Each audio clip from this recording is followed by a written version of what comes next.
રિલેશનશિપમાં આવવું સરળ છે, પણ રિલેશનશિપને સાચવીને ચાલવું એ એટલું જ મુશ્કેલ છે. શરૂઆતમાં બંને એકબીજાને પોતાની બેસ્ટ સાઈડ બતાવે છે, બધું પરફેક્ટ લાગે છે, વાતો લંબી ચાલે છે, એકબીજાની ઘણી કાળજી લેવાય છે અને એવું લાગે છે કે સામેની વ્યક્તિને આપણે સંપૂર્ણપણે સમજી ગયા છીએ. પણ થોડો સમય પસાર થયા પછી જ્યારે બંનેની રિયલ પર્સનાલિટી સામે આવે ત્યારે મતભેદ શરૂ થઈ જાય છે ને એ સમયેથી મોટો સવાલ આવે છે, મારી ગર્લફ્રેન્ડને હું ખરેખર કેવી રીતે સમજું અને રિલેશનશિપને હેલ્ધી કેવી રીતે રાખવું.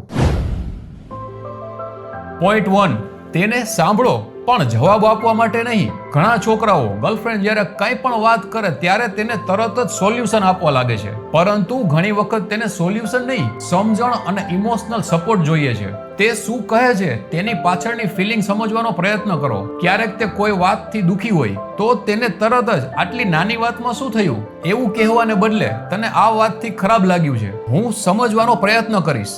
આવો અપ્રોચ રિલેશનશિપને ઘણો સ્ટ્રોંગ બનાવે છે. પોઈન્ટ 2, શરૂઆતની ઇમેજ અને રિયલ પર્સનાલિટી બંને અલગ હોઈ શકે. રિલેશનશિપમાં શરૂઆતમાં દરેક વ્યક્તિ પોતાની સારી બાબત જ વધારે બતાવે છે, પણ સમય જતા તેની હેબિટ્સ, વીકનેસ, ઇન્સિક્યોરિટી અને એક્સપેક્ટેશન તમને સમજાવવા લાગે છે. એટલે થોડા સમય પછી તમને લાગે કે આ છોકરી શરૂઆતમાં આવી તો નહોતી, તો તરત રિલેશનશિપ ખરાબ છે એવું માનશો નહીં. કદાચ તમે હવે તેની રિયલ પર્સનાલિટીને સમજવા લાગ્યા છો, તો હવે તમે તેને ધીમે ધીમે સમજવાનો પ્રયત્ન કરો. પોઈન્ટ 3, તેની રિસ્પેક્ટ કરો. પ્રેમમાં અફેક્શન તો જરૂરી જ છે, પણ તેનાથી વધારે રિસ્પેક્ટ પણ જરૂરી છે. તેના વિચારોની રિસ્પેક્ટ કરો, તેના નિર્ણયની રિસ્પેક્ટ કરો, તેની બધી જ વાતચીતમાં ના ન પાડો અને ખાસ કરીને બીજા કોઈ લોકોની સામે તેનો મજાક ના ઉડાડો. તમે જેને પ્રેમ કરો છો એની સાથે એવું વર્તન કરો કે તેને તમારી સાથે સુરક્ષિત ફીલ થાય, રિસ્પેક્ટેડ ફીલ થાય.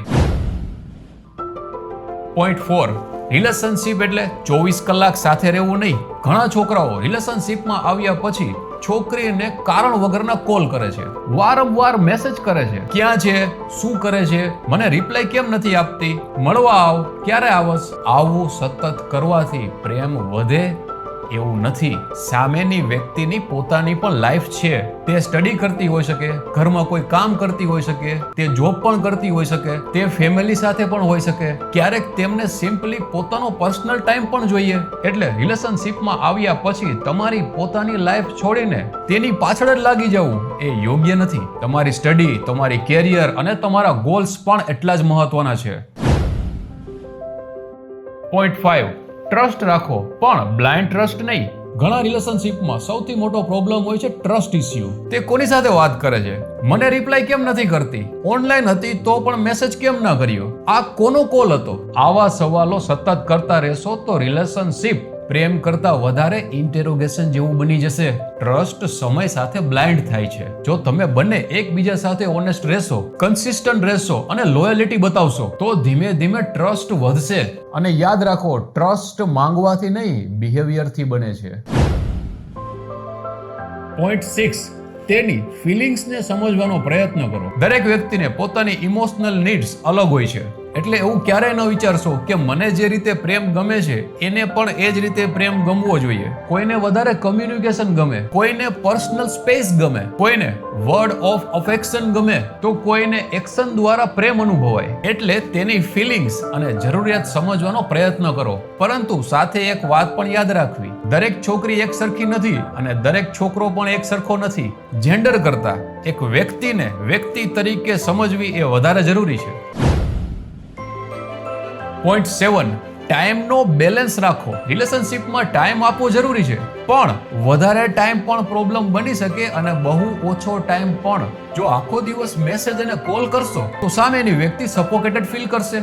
અને જો આખો દિવસ કોઈ ઇન્ટરેસ્ટેડ ના બતાવો તો તેને એવું લાગી શકે કે તમને રિલેશનશિપમાં ઇન્ટરેસ્ટ નથી. એટલે બેલેન્સ રાખો. Quality time, constant time. દરરોજ કલાકો વાતો કરવી જરૂરી નથી, પણ જ્યારે વાત કરો ત્યારે જેન્યુઇનલી પ્રેઝન્ટ રહો. પોઈન્ટ 8, તે બિઝી હોય, રિપ્લાય ના કરે તો ઓવરથિંક ના કરશો.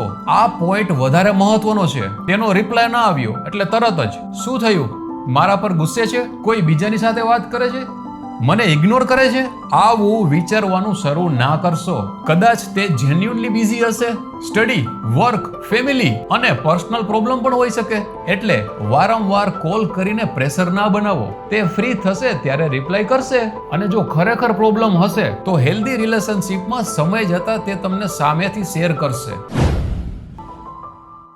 પોઈન્ટ 9, તેની બાઉન્ડરીઝને સમજો. પ્રેમનો અર્થ ઓનરશિપ નથી. તું મારી ગર્લફ્રેન્ડ છે એટલે તારે મારી બધી જ વાત માનવી પડશે. આ વિચાર અનહેલ્ધી છે.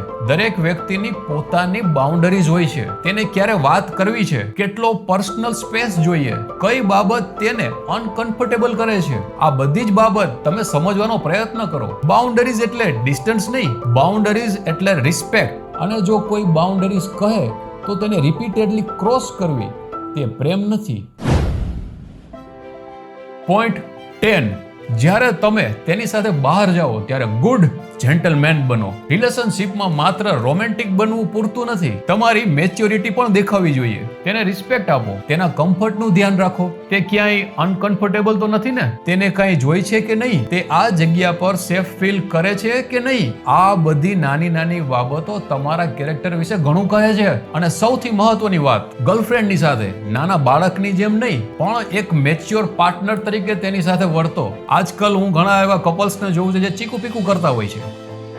ચીકુ પીકુ, વેર ઇઝ યોર મેચ્યોરિટી? દરેક વાતમાં પોઝેસિવ થવું, ગુસ્સો કરવો, અટેન્શન માંગવી, નાની નાની બાબતમાં ડ્રામા કરવા, આ મેચ્યોરિટી નથી.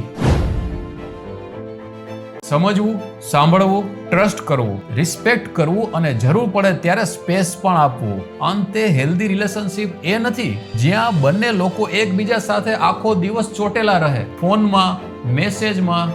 નહીં, એ નહીં. હેલ્ધી રિલેશનશિપ એ છે કે જ્યાં બંને પોતાની એક અલગ લાઈફ પણ જીવે છે, પોતાના ગોલ્સ પર કામ કરે છે અને તેની સાથે જ એકબીજાને ઇમોશનલી સપોર્ટ પણ કરે છે. પ્રેમમાં બંનેને એકબીજાને પકડીને રાખવાની જરૂરત નથી. એવો સંબંધ બનાવો કે પોતે જાતે પોતાની મરજીથી આ રિલેશનશિપમાં રહેવા માંગે. કારણ કે સાચો પ્રેમ કંટ્રોલ નથી, સાચો પ્રેમ સમજવાનો પ્રયત્ન કરે છે.